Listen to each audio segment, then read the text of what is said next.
هغه بله ورځ مې په کمنټ کې ولیده چې یو ځوان لیکلی دی چې دا کتاب مې واغسته. ډېر زیات خوشحاله شوم. نو نن مې یو استاد ته وویل مال زما هدف هم دا دی چې ځوانان دا کتابونه وګوري او وایخلي او ویل ولي خپل ژوند بدل کړي. دا د دې ویډیوګانو هدف هم دا دی. سمه ده. نو مخکینی ویډیوګانې خو به تاسو لیدلي. نو یو بل مهم کتاب، ډېر ښه کتاب دی، یو سفر دی، 100 ورځې په اندلس او البانیا کې. مفتی محمد تقی عثماني صاحب کتاب دی.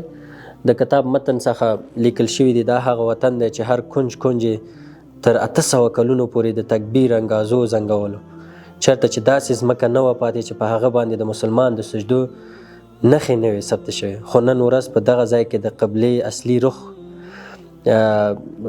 نشته، هم نه موجود. ما د قبله نما په واسطه ځان ته د قبلې اصلي رخ معلوم کړ. کوم قوم چې دلته د تورو په سایو کې د تکبیر اذانګې پورته کړې وې، تر 8 پیړیو پورې د خپل واک او ځواک له ساتلو وروسته د مرغانو او رباب په ترنګ کې داسې خاموش ویده شو چې نن ورځ دلته هیڅ کومه نښه روغه نه ده پاتې شوې. څومره د تاسف ځای دی. هغه خاوره چې هلته د تکبیرونو اوازونه اوچتېدل، هغه خاوره چې هلته د الله سبحانه وتعالی ته سجدې کېدلې 800 کاله، هغه لومړی لاسه ورکړو. دا یو ډېر وړوکی کتاب دی. د اندلس یو بل کتاب هم دی، دا د اندلس او البانیا مکمل تاریخ وایي. بعضې ورونه انتقاد کوي کله کله چې زه دا کتابونه وایم، وایي دا ولې تاسو تشریح کوي، دا خو تیر تاریخ دی. ګورې د تیر تاریخ نه موږ انګیزې اخلو. مسلمانان باید په دې پوه شي، ځوانان باید په دې پوه شي چې موږ په تاریخ کې داسې نه وو. موږ زرینې طلایي دورې درلودلې چې هغه تاسو په هسپانیا کې مکتب قرطبه وګورئ، اوسه پورې د زیتون ونې هلته فعالې دي، اوسه پورې هلته هر څه فعاله دي. تاسو هلته د مختلف ځایونه وګورئ، حمامونه او ډېر شیان، سرکونه وګورئ، ساګان مثلا وبخئ، پلچکونه دي، دا ټول یونسکو ثبت کړي دي.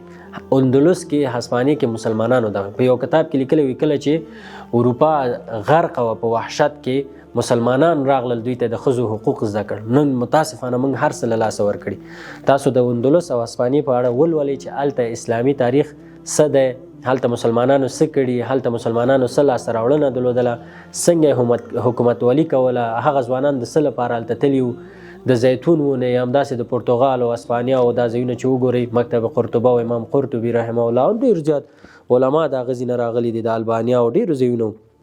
نو دا یو مکمل سفر دی، وړوکی کتاب دی، عثماني صاحب لیکلی دی.